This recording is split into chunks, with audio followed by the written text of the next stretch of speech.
Hey, what's up? This is Bobby Leatherlungs Lucas of Attacker, and you're listening to the Metal Meltdown show with DJ Dave Softee. Bang your fucking heads. Hey, Metal Maniacs. Tonight we have something special for you.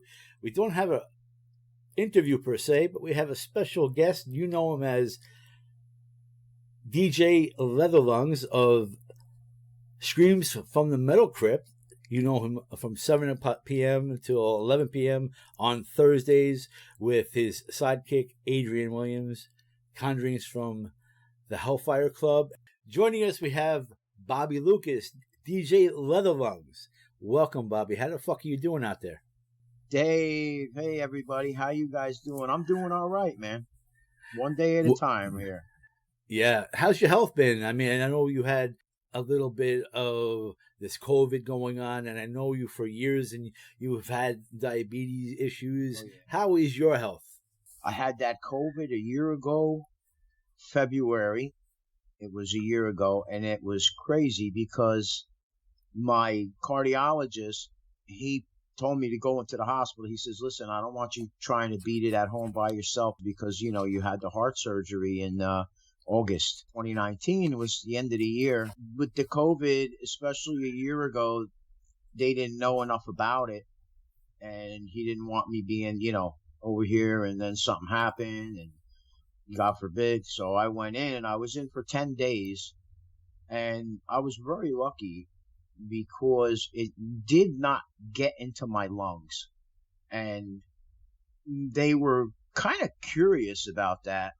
The ID doctor, an infectious diseases doctor, he was like, wow, he goes, you know, I'm surprised. He goes, your lung capacity is at like 80%. He goes, you know, I don't understand it. And I says, well, you know, I do smoke weed. And then I was like, and I'm a heavy metal singer. I said, I don't know if that has anything to do with it. And he was like, huh, you know, he goes, you know, there is something to that smoking marijuana thing. And then what I wound up finding out was the theory is that when you smoke that, the resin kind of coats your lungs. So the COVID can't attach itself to the walls of your lungs. What it winds up attaching itself to is the resin from when you smoke the weed. So it's actually supposedly a good thing to prevent as a preventative measure with COVID. That is a great thing. Yeah, that's really good. Now, yeah. From talking to you in chat, am I to understand that you've had some long-range side effects from this? Has it affected, I think you told me it affected, yeah. My memory a little bit. That's the only thing that I could say that I noticed that's different since having COVID is my short-term memory. And, you know, it's crazy because I'll walk up well, it's not as bad anymore. It's kind of coming back, but I take CoQ10 now. Anyway, I walk into the kitchen and I'm like, standing there, I'm like, huh, what the hell did I come in here for? Or yeah. I'll go on Messenger with the intent of, you know, messaging somebody, and then I'll go in Messenger and I'm like, who the fuck am I supposed to message? I forget now. And I got to really sit there and work at it to get, you know, and then I'm like, oh, okay. But it's, you know, it's scary. It really is. It gets scary, man. But basically that's about it. That's about the only thing. And it's bad enough though. But CoQ10 is very good for the memory. So guys out there, if anybody else is experiencing that from COVID, CoQ10, and you don't need a prescription for it. It's just in the vitamin aisle. And it's pretty expensive from what I understand. It's a pain in the ass. It's like $30 a fucking bottle, man. If it's good for you, it's expensive. Right. You have to spend more money on the weed and take that instead. Yeah, man. You know, luckily I have some good workarounds for that, so. Well, I've been enjoying something called Delta 8. I order them through the mail, actually, because it's legal. And I get the pre-rolls. And you know what? It's got enough THC in it to make it legal. It's like 0.3%, I think, 0.3%. Okay. But you feel it gets the same effect. So why, worry about it? So yeah, I enjoy it. I don't have to roll it, and I get to mellow out if I want to mellow out. And I have the fuck it is, but one makes you feel really energized, and one makes you feel like you're ready to go to bed. And that's what I always wanted from weed. Right. That's all I ever used it for. I hear you.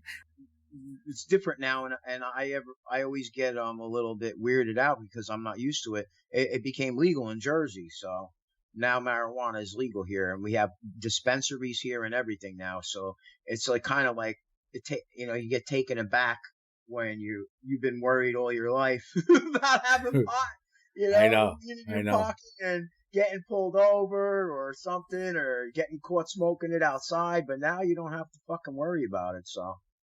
We saw Brother Joker coming into the chat room. I feel bad for this guy. He's got so much things going with him.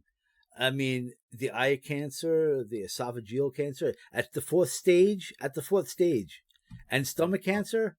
Oh my God! And why are they working on him so late? This started in May of last year, over the summertime.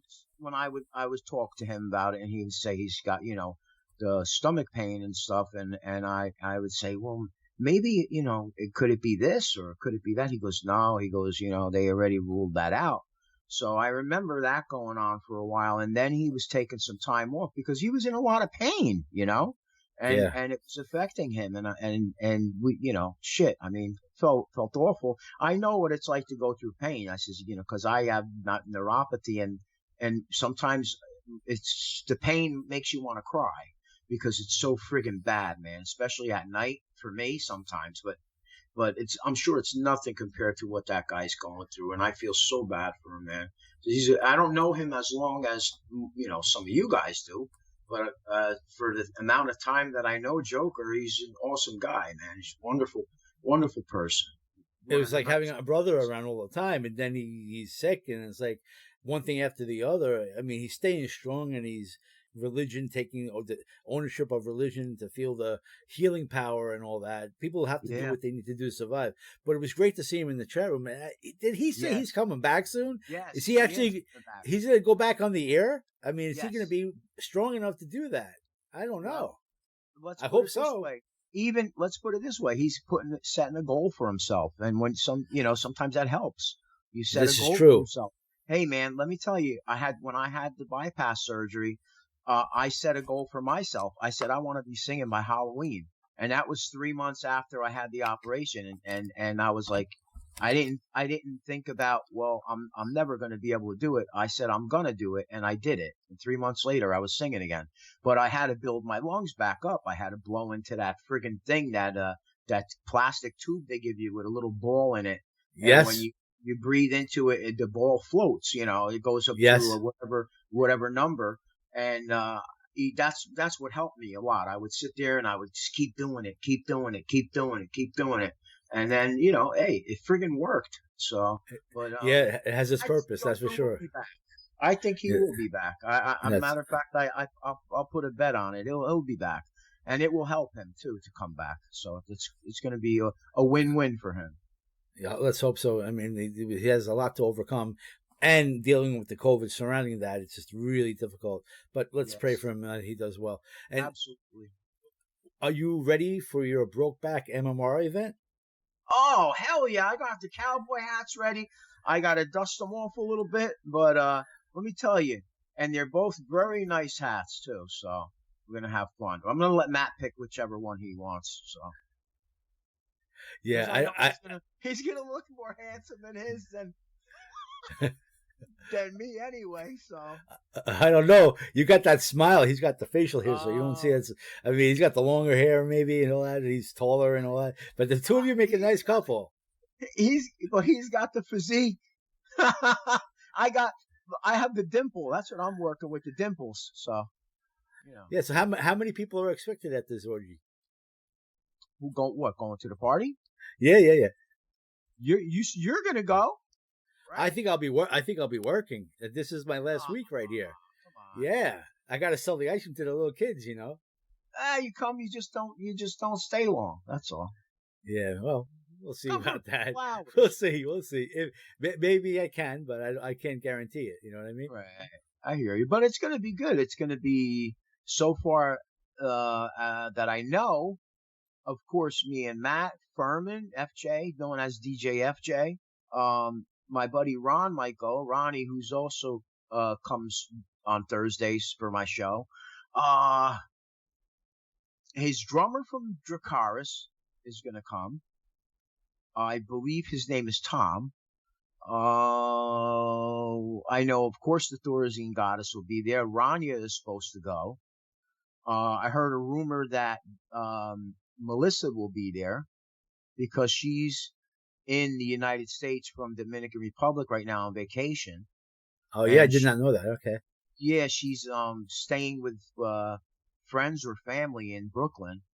Okay. So, yeah, it's going to be a few of us from Metal Messiah, and then whoever else that Matt invites, friends. Right. Probably a Sora will be there as well, I would imagine. His entourage from Tuesdays. NYC metal scene on Tuesdays from 6 till midnight. What a show, right? Yeah, whenever that one time he had that crazy Mega Dave guy on at like 12:30. Yeah, it was crazy. I was listening and I said, Matt, man, you're doing such crazy stuff at 12. Yeah. I'm usually asleep by now. Yeah, he had that rant with LC also. LC had said something about the two of you being butt buddies or something like that. And he was like, where is this guy? Where is he? He's ghosting. Where is he? It was hilarious. It's a very popular show. Very, very good show. Well, I know the king of the ghosts is LC, so he can't throw no stones. Well, he's a busy guy. He does all our banners. Plus, he's working on the website. Plus, he's dealing with his own, family issues as well. We all got our own, But also, I understand that you guys are going to be calling in Adrian Williams. It's his birthday that day. Yes, it is. We're going to be calling up Adrian Moeller Williams, my partner in crime, who's on the show every Thursday. He does his segment, Conjurings from the Hellfire Club, and he brings us the best metal coming out of Ireland right now. And he does a killer job. And the bands that he comes up with, oh man, they kick ass. Dude.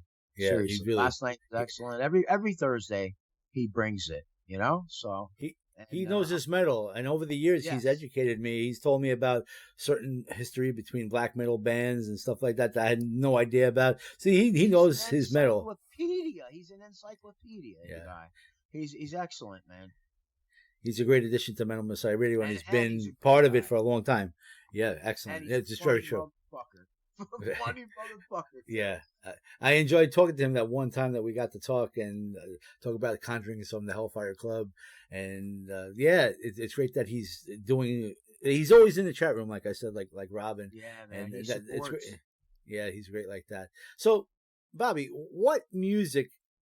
Like I'm talking about within the year or so, most current releases. What music has been really turning you on? What new albums have been like? Oh yeah, this is really great. Also, what albums have been a disappointment to you? Like I know that you're a big Iron Maiden fan, and it's common knowledge that after a certain point, like I said on the air the other day, when bands change their logo, sometimes it's for a purpose because they're letting their fans know they changed direction or something like that. But ever since Iron Maiden changed their logo ever so slightly, their music has never been the same. And you would think with the lineup they have with 3 really great guitar players, and they would just be phenomenal. But yeah, their music is not what it used to be, and it's very sad. Well, I mean, you're talking about probably my favorite metal band in the world. So I like to say that I'm not a fan, even though I am a fan, I'm not a fanboy. In other words, if an album comes out and I don't like it, I'm not going to say that I like it just because I'm a fan of that band. I have to say, when Iron Maiden, I like Fear of the Dark a lot. No Prayer for the Dying was kind of weak. But when they had gotten Blaze Bayley, that was the first blow to the Iron Maiden brand because he just did not fit. I no offense to Blaze because I like his solo stuff, and I also like Wolfsbane. Wolfsbane was the band that he came from, Right. But he just wasn't right. He didn't have the right range. He didn't have the right tone. I know they were going for this darker thing at the time, according to Steve Harris, but it didn't really work for me. And it didn't work for a lot of the fans. And they only wound up doing 2 albums with him. And Bruce came back. The first album with Bruce coming back, Brave New World, I love that album. That album is killer. I mean, and I believe they already had changed the logo when Blaze joined. That was the first time I think they did that, where they cut off the end of the N, what was it, the M or the whatever stuck below, they made it level. Yeah, they exactly. And I'm sorry, but I really love Dance of Death, and I really love A Matter of Life and Death. I think that's the final great Iron Maiden album, is A Matter of Life and Death. Because after that, you had Final Frontier, and it just, things got a little weaker as they went along. But the new album, the latest album, I got to tell you, Book of Souls, when Book of Souls came out, that kind of bored me a little bit. Okay. So when I was like, they have to take what the fans said to heart and make the changes that they needed to do to make this album more of a banger. You know, they're going to come back a little heavier now. They're going to come back galloping again, you know, like it's going to sound like Maiden, you know, classic Maiden. And then this first song comes out and it's starting out. I'm like, what is this? The fucking Allman Brothers? It's like, really? Like, what the fuck is this? And I'm listening and I'm like, all right, the chorus is okay, you know, but it didn't just, I'm sorry, it didn't blow me away. And then people are going, oh, but you got to watch it you got to listen to it with the video. Oh, you know, cartoon, this and that. I watch it with the cartoon, and let me tell you, the cartoon is fantastic. The animation is fantastic. The concept was great. Bruce came up with the concept, and I really enjoyed that. But the song, no, I'm saying that's not Iron Maiden, and it was a terrible single to lead with.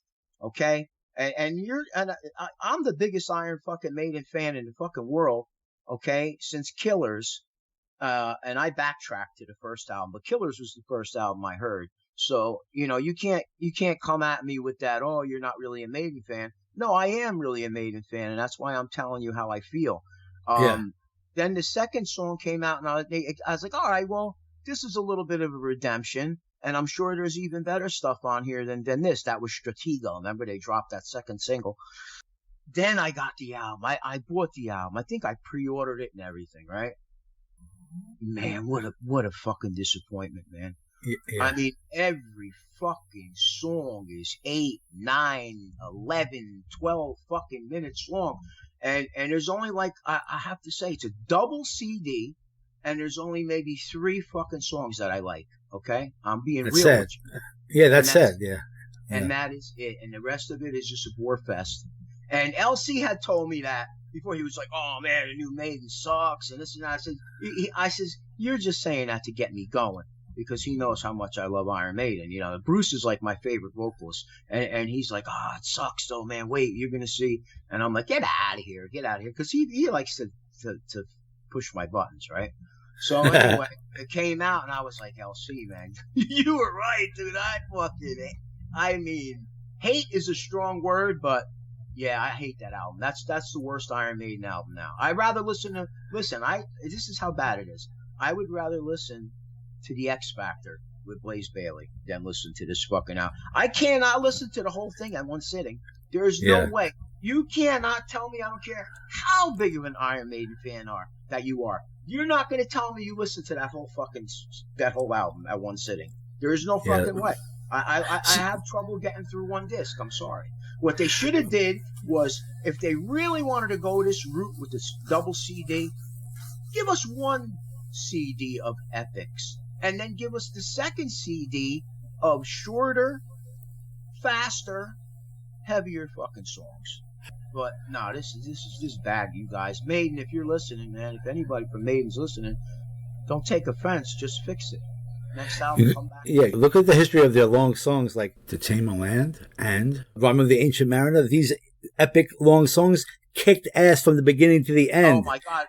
And let me tell you, one of the most underrated, overlooked epic songs is Alexander the Great from Somewhere in Time. That Right. song just fucking Right. kicks ass, man. That is my last favorite Iron Maiden album, and I'll tell you the reason why. That is my last favorite one. And after that was Seventh Son of a Seventh Son. I still liked it, but when Adrian Smith left, I didn't really enjoy it. Like, there were certain songs I liked on Pray for the Dying and Fear of the Dark. There were certain songs, but Public Enemy number one's a great song, man. I love that fucking song, man. Yeah, and you played Mother Russia the other day, and it fit with what's going on right now. That's and why I played it. Yeah. I know, obviously, and I mean, it's scary to see how far this is going to go on. Not to talk too much on politics, but if it continues the way it is, the U.S. is going to get involved, and we're going to lose a lot of lives. It's not good. Every day that we wake up now is a blessing. Let's put it that way, because especially if you're on the East Coast and the West Coast, because we will go first, because he will hit the West Coast and the East Coast with a nuke before anything. He'll hit Alaska first. Or he'll send one over to fucking to Washington and hit the White House and the Pentagon. So either way, New Jersey's done. New York is done. L.A. is done. Hollywood is done. All of that. I think that's it. It's going to be the end. Let's hope it's not that way. World War III, we don't need. Listen, they have their underground bunkers, man. I was just watching something today. I was like, holy shit, would you look at this? Luxury apartments are in those underground bunkers.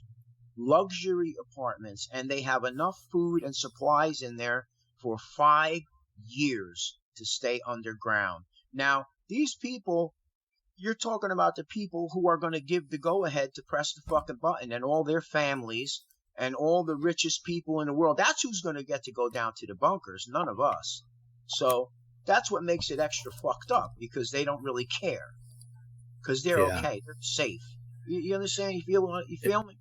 I understand what you're saying. Yeah, we're in a fucked up situation, and if nobody cares, like you said, we're done. Let's hope that's not the case, but it doesn't look very good. If we go to World War III, it's going to be very bad. This guy's going to kill us all. That's what's going to happen. The only comfort that we can have in this is that it'll be over in a flash, and we'll be one with the heavens and universe. 1 minute you might be sitting there, like, if you're like me, maybe playing Xbox, and then the next minute, poof, you're gonna be like, holy shit, where am I? What the hell happened? But we got to see all of our wonderful family and friends that we had lost, unfortunately, before us. So let's hope we can wait a little longer to do that. But one thing I got to say is, let's say what really helps us during these times is the metal. So I like to know personally, on your part, what music has been turning you on, whatever it is, whether it's pop music or black metal, anything in between. What has been turning you on musically? Little bit every. I was raised on Motown and doo-wop, so when I'm in my uncle's car, all he plays is the doo-wop stations on Sirius or whatever it is that he listens to, and I mean, I enjoy it because this is stuff that you grow up with. It's nostalgia. A lot of it's a nostalgia factor. And I love AM radio, especially 70s AM radio.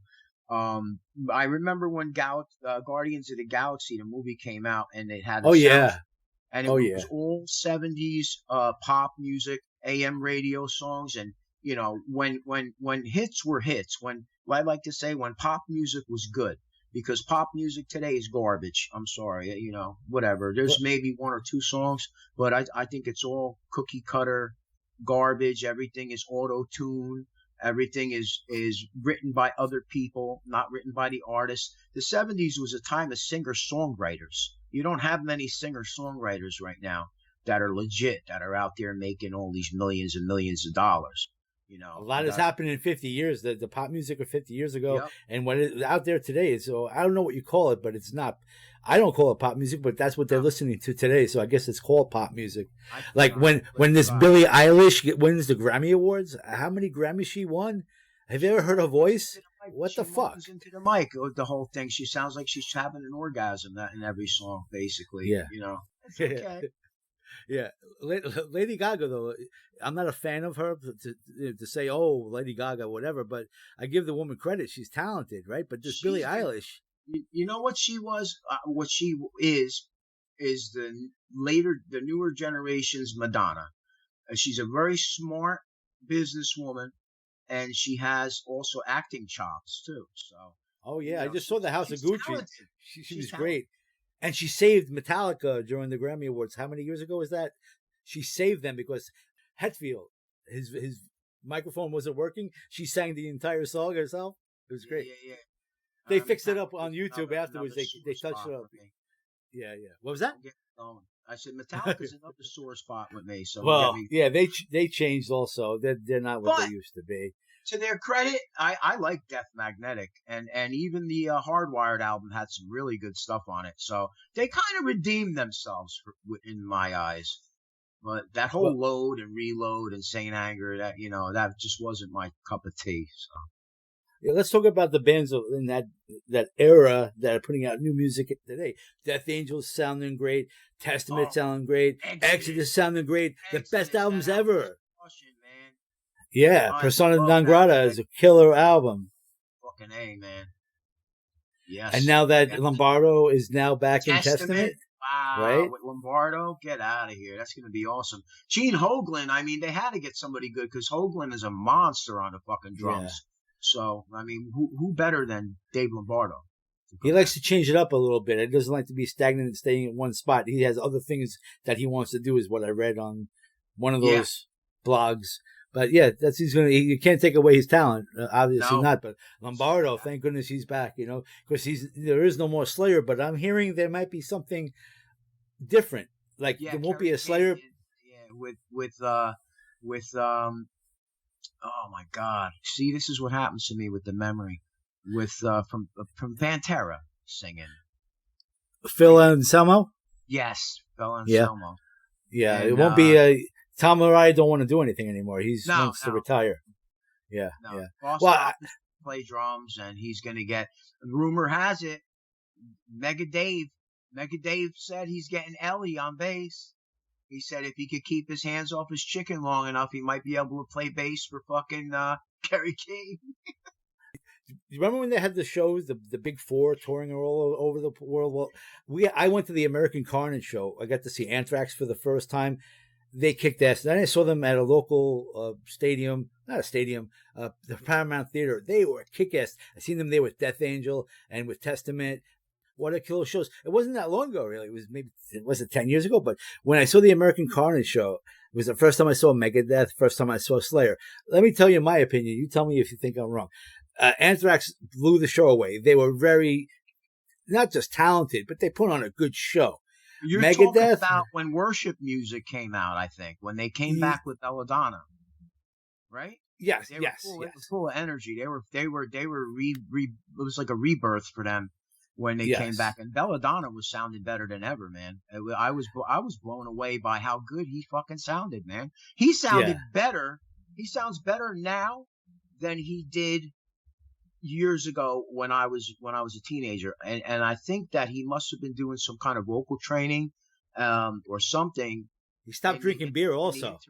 Yeah, he's doing something different because he's either healthier, like you're saying, or not drinking no more. But God bless him, man. He sounds fantastic. He really does. But Anthrax was phenomenal. But what I gotta say, you may like what I have to say, but Megadeth, Dave had no voice. Mustaine had no voice. It was like a horror. Does he? Does he? Man, no, he's. Listen, I'm going to tell you what. I saw them like 2 years ago, or maybe 2-3 years ago, at the Prudential Center in Newark, and that's one of the best places to see a show now. By the way, they were so fucking good.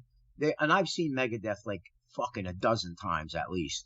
They were so good. They were so precise. They were so tight, and he sounded great, man. I mean, that's another guy that cleaned up his act. So, Dave. That's good. I give a lot of fucking credit, man. They sounded fantastic. That was when they had Kiko. They got Kiko on guitar now, and as long as he's still in the band, I mean, I don't know, because Dave Mustaine changed his fucking band members like he changes his underwear. So you never know who the fuck is in Megadeth anymore. But to his credit, he picks out only the best. Yeah, Mega Dave called into Matt's show on Tuesdays a couple of times, but his voice though is shot. I don't know, you can't even understand what he's saying. It's like, what the fuck? Why does Dave Mustaine sound like Eric Cartman from South Park? I don't right? understand it. Yeah, right. But Slayer, like Slayer, is like a really great thrash metal band of all time. But and their music is phenomenal. But I never seen them live. And the one time I got to see them live is during this American Carnage, and I was kind of disappointed they had like zero interaction with the audience. They just stood there and played their. They stood there and played their instruments. And I went there with a few guys that I used to hang out with, one of which used to be in the chat room all the time. Elsie knows him as Pinocchio. His name is Bill Elkoff. He's a big fucking liar. He's a real scumbag. But I went and I told him, what the fuck, man? Slayer don't move. They don't do anything. They don't have any interaction. Oh, that's how their shows are. I wouldn't know. I never went to see them before. But yeah, I was like disappointed. Anthrax has all the interaction with the audience. Like they make the audience feel part of it. It was so much fun. And I got that to a point also. But yeah, it wasn't that long ago, but it was long enough ago. But yeah, I was like, oh my God. The only song that I understood was Peace Sells. Every other song is like me trying to sing. Like, what the fuck? Seriously. Yeah, but that is what it is. So anyway, what's going on with Attacker? Now you're back in Attacker. When I came back to Metal Messiah Radio for this season, I was given a song by Robin, actually. And I'm like, what the fuck is this? This doesn't sound like Bobby. And I looked in the archives and said that this other guy is the singer. And then Robin said she wants to feature Attacker and on one of her Robin Realms. And I got this song. I'm like, what? I'm confused. And I think I reached out to you. I says, did you leave Attacker or are you still in Attacker? I was confused. So yeah, I was already back by that time. You were. Yeah. So what's going on with the future of Attacker? Are you working on new music? Yes, we are. We are writing the new album. We are signed now to Cruz del Sur.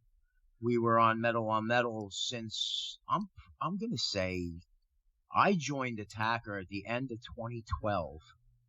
The first album with me was Giants of Canaan. That came out in 2013. So we've been with Metal on Metal since 2013. Right. And we just listen. I've been with the band since that time, but the original member left is Mike Sabatini, and Mike is like the band's manager, band's leader, which is great because somebody has to take that role on. And if you don't have somebody like that who's behind you, who's pushing you and getting you to be your best and making plans, and that's Mike's role besides being a fantastic drummer. So he said, look guys, we're going with Cruz del Sur. He goes, it's a step up for us, So we what am I going to say? No, right. Of course I want to keep going forward. You don't ever want to take steps backwards. So we're now with Cruz del Sur, and we're working on new songs right now. We have 3 festivals. One is in Massachusetts at Ralph's Rock Diner. I don't remember dates, man. I never really do. And that's not even because of the brain fog. Yeah. I never remember dates. But one is at Ralph's Rock Diner in Massachusetts. One is at the Mexicali Grill, which is a legit venue now. I mean, I remember when they first started having shows because I played there with the Iron Maiden tribute band that I was in at the time, and it was a pretty cool place, but it didn't have a stage yet. It didn't have any of that. It was basically you played in the middle of the restaurant, basically. But now it's got a stage, it's got a sound system. Fate's Warning is played there. A lot of bands are coming through there now. So they're having I think it's Jerry Declet from Metallicave is the one who's got this promoting that and putting that together. So we're playing that. And the big one is so far Keepers of the Flame in Mexico City. And that's I think that one's in July 30th. I think I might be right about that date, that one date. But we got some little things going on right now, and it's fun. It's nice to be back. I'll tell you, the stuff that we are already cooking up sounds fantastic, man. You guys are Right. gonna love That's great. That's great. It's great that you're going to be out there performing again, and great that you're going to have new music. So I don't know what the time frame is that you're going to release this new album, but hopefully it'll be done in a time that I could actually interview you for that album when it does come out, if I'm around. That would be great. I'm going to say we're shooting for it to come out in 2022. So the end of 2022, if it's possible, at all possible, we will do that. So. Okay, great. If not, then it'll be early 2023. But I think it'll be the end of 2022. Right. So within the year, you think the album's going to be out? That's great. Yeah. Yeah. I'm looking forward to that. So we'll be able to get something done for promotion for that. That'll be great. And so man. You mentioned Fates Warning, and I know you play a lot of Fates Warning on your show, John Arch especially. And John Arch, to me, when I first discovered Fates Warning, actually, it came from one of my customers. I was into this band, a progressive metal band from Allentown, Pennsylvania, called Shadow Gallery. I was really into them, and I gave them a tape. That band, man, I remember Shadow Gallery. Yeah, I love that band. The Mike Baker passed away in 2008, and they really haven't done much. They released an album in 2010, but they've done nothing since. But I was really a big fan of that. That was the kind of music I was really into, this progressive metal, and I was turning people on to it. Like, check this out. And one person told me, it reminds me of Fates Warning. So I says, really? And I wasn't, Fates Warning, I wasn't familiar with them that much, to tell you the truth. And so I got into Fates Warning, and I listened to the first 3 albums, and I was blown away. I listened to No Exit, I was blown away. And I'm like, this doesn't sound anything like Shadow Gallery. But then I'm listening to their songs like Eye to Eye, Parallels, and Inside Out, Outside Looking In, whatever the album was called. Inside Out. And I could see there is a similarity in the style, but it still didn't sound like Shadow Gallery to me. But I could see, I have to tell you, my favorite album is No Exit. But after that, it's everything John Arch has done. And then Perfect Symmetry. And then I kind of lose everything for everything else Fates Warning has done up to FWX. Oh, I love FWX, man. Yeah, that was a great album. That album is very different, but I really love it. Yeah, but what I tried to really get into was A Pleasant Shade of Grey. And I can't get into that either. 12 parts, but it's one song. Yeah. You try to listen to 1 or 2 songs that you really like off of it, but it doesn't make any sense. And unfortunately, Ray Alder, loved him early. To me, on No Exit, he sounded like Rob Halford. He had that kind of voice. Oh, but man, what a voice. Woo. Studio voice, though, because he can't do that live. When I've seen him doing live performances, live video, I've seen it, and he's monotone. He doesn't have a voice anymore either. And so, now... I have not heard them very recently. I can't speak on that. But when I saw them on the... most recent, the last tour I saw them on was that Inside Out tour, and he kicked fucking ass. Ray Alder, I felt he was better with Redemption. Have you ever gotten into the Redemption music with him? Rick Mathiasen was their first singer. I have never heard it, but I do like the albums he did with Engine. Those 2 albums. I love that. With Joey Vera was in that as well, and the bass player. Yeah, Bernie Versailles in it too. Yeah. And I try to get people to listen to that. And you know what people were telling me? My friends were saying, there's no solos. I go, it is what it is. But still, I was really... It was more of a new metal kind of sound. I guess so, but I was into it. And they did a cover of The Cure's... it was a Cure... Fascination Street. Yeah. I actually was a big fan of that. I was a big fan... But, I always felt when I first heard those early Fates Warning songs that they reminded me of America's answer to Iron Maiden. And the funny thing is, Paul Di'Anno leaves for the best, actually, for Iron Maiden. He winds up leaving, and John Arch winds up leaving. But imagine if he never left. Who knows? Let me talk about Fates Warning a little bit, because you're talking about another one of my very, very favorite bands in the world. I used to go to Lemoore practically every weekend. There was barely a weekend that we missed, me and my buddies, and we went. I'll never forget it because I never heard of Fate's Warning. This is Night on Brocken era, and these guys get up there and they, nonchalantly put on their instruments, and drummer gets behind the kit. No big hoopla or anything. We had never heard of them before. They start playing, and this guy opens up his mouth, and I'm like, start singing, and I'm like, holy shit, holy shit, holy shit, the more he's singing, and I'm like, this is fucking Bruce Dickinson on steroids or something, like, because right. John Arch has got a fucking range, and he can do. I mean, I've never heard a person be able to go from note to note, and I mean, not your ordinary notes either. He's just got, and his style is supernatural, bro. I mean, very ethereal. Ethereal is a good word for his vocals. And I had talked to Adrian about that, and it's funny because then all of a sudden the Archtech and Arch Mateos album comes out, and the name of the album is Winter Ethereal, and I'm like, oh my God, that's fucking freaky, man. Because to look for a word to describe his voice, because there's nobody sounds like John Arch. I'm sorry. As soon as the guy opens his mouth, you hear, you know it's him.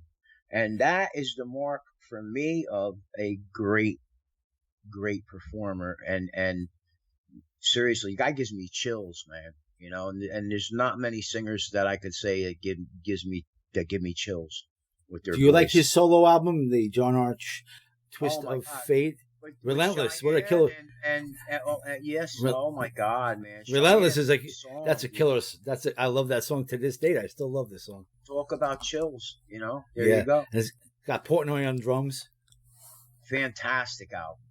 I mean, it's only 2 songs, but fantastic. I mean, each song is one song is about 7 minutes. The other one's Cheyenne, I think, is like 12-minute song. But something like that, yeah. We have the same philosophy. You mentioned something the other day. We have to be supporting each other, and that's how it is. We are independent Metal Messiah Radio, underground radio station. LC, he's a very modest and humble person. If you noticed, every other radio station that's in underground, or I should say internet radio, they have a donation link. Right. LC never wanted that and never will have it. And now I'm hearing that they have these other stations that they have a link to tip the DJs. It's like, what the fuck? Like what the fuck is that? What the fuck is that? What do they fucking call it? A Patreon. Is that what? I don't know, but that's fucked up. I'm not doing this for money. This is for the love of the metal. Not only that, but it's a nonprofit organization, and you're giving something. You're doing something selfless, and that's one of the reasons I do this, is to try to give something back. You know what I mean? Right. Yeah, but LC, this is his baby, and he will never change to suit the masses. People have told him, suggested to him, why don't you put a donation link? He doesn't, he's so humble. He doesn't want to feel like he owes somebody something for donating. That's what it comes down to. And I respect that of him. He does all our artwork. Plus he's always working on that website. And it's like, man, so much work he's got to put into this that, back in the day he had his partner that he did all the technical stuff and Elsie did all the graphic stuff. But Elsie's been doing it all by himself for 13 out of 14 years. Yeah. I'm going to say something about him. I would like to say about LC that he is a super talented guy, especially, man, with the banners and the graphic arts, man. He's got an eye, and he is fast, man. Holy shit. He whips these things up and they look fantastic. Like he spent like days on them. And he could knock one of these things out in half an hour. Seriously though, no bullshit. And you have 7 interviews a week. You pretty much have here at Metal Messiah Radio, maybe more sometimes. And he gets them all out there. He gets them all out and ready to go. Oh yeah, yeah, man. And they look great. I say, LC, something?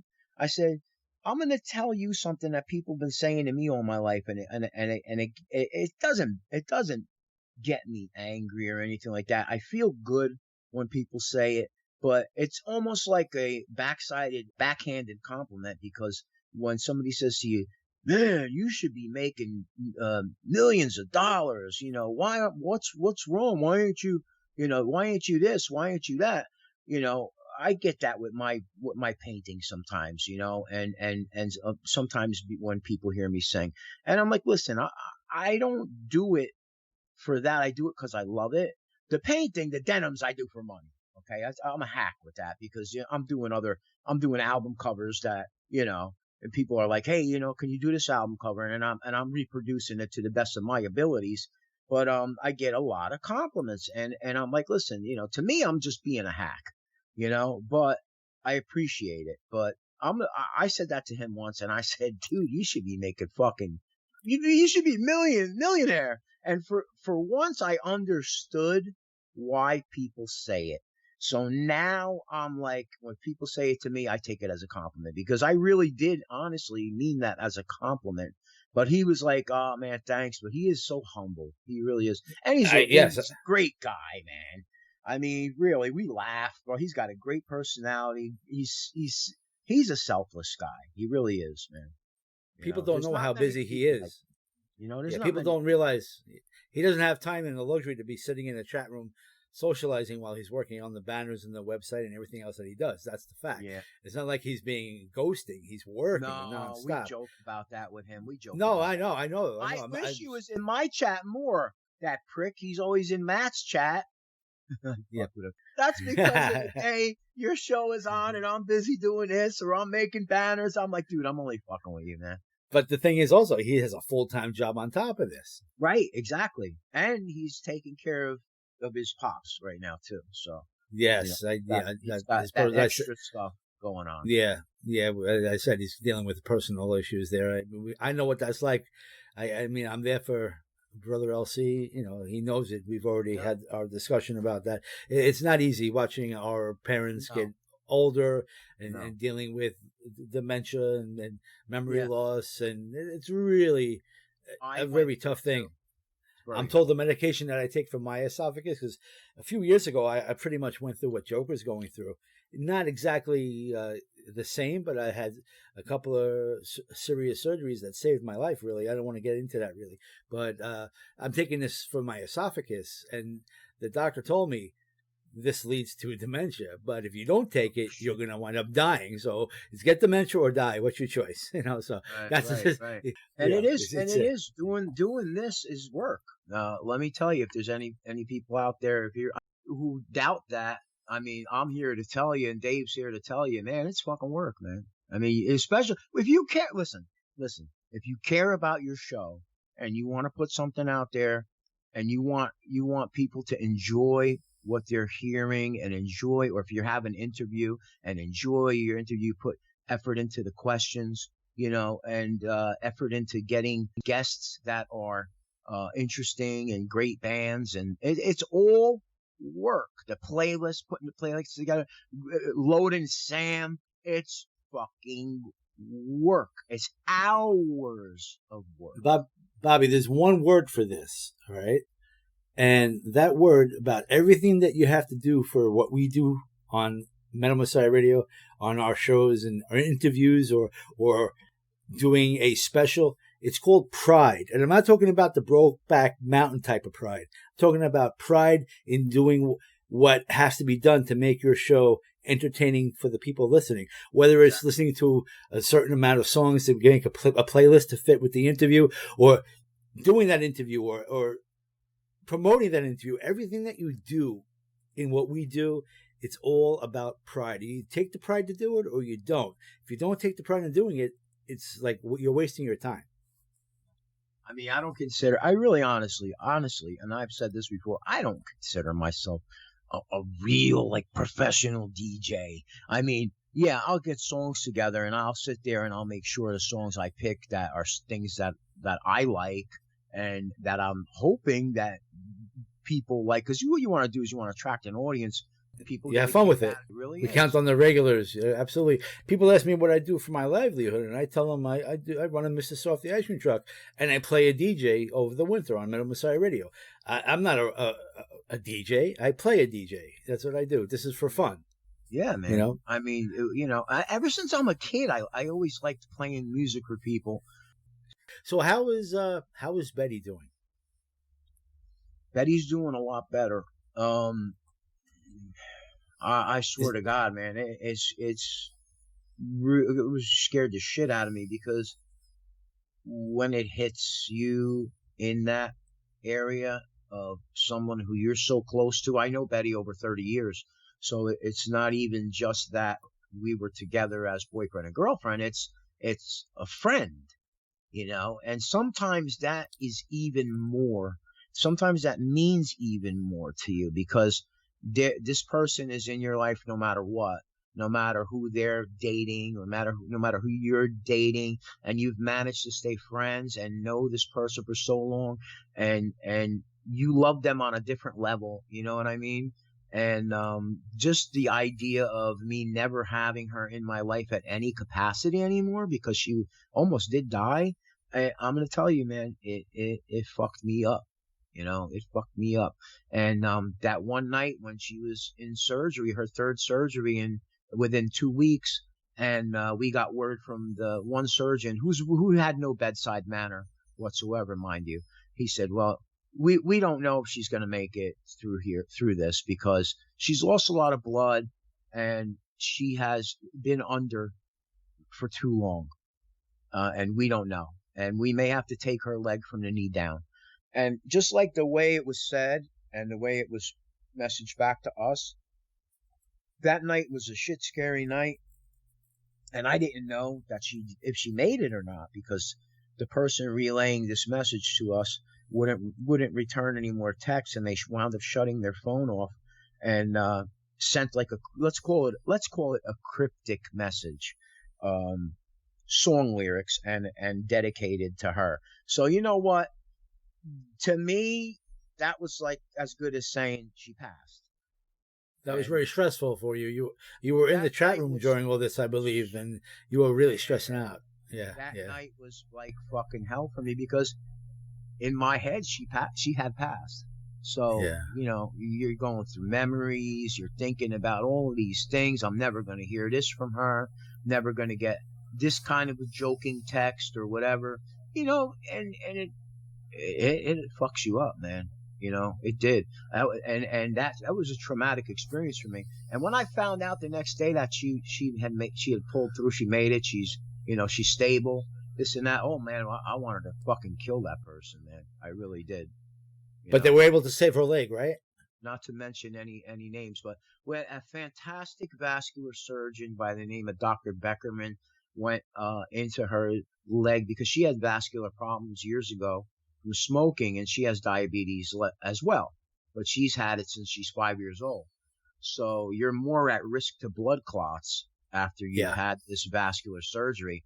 And as you might know from people getting COVID, that you get blood clots from COVID. They said, they're finding blood clots when they were doing autopsies on people who had passed from COVID. They were finding these blood clots.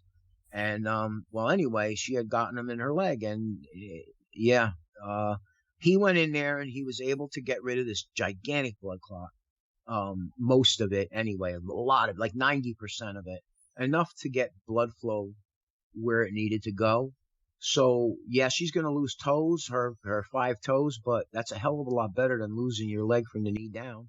She's doing good. You're talking to her. She's back to her old self. Her voice sounds good. Her breathing is like 90% there.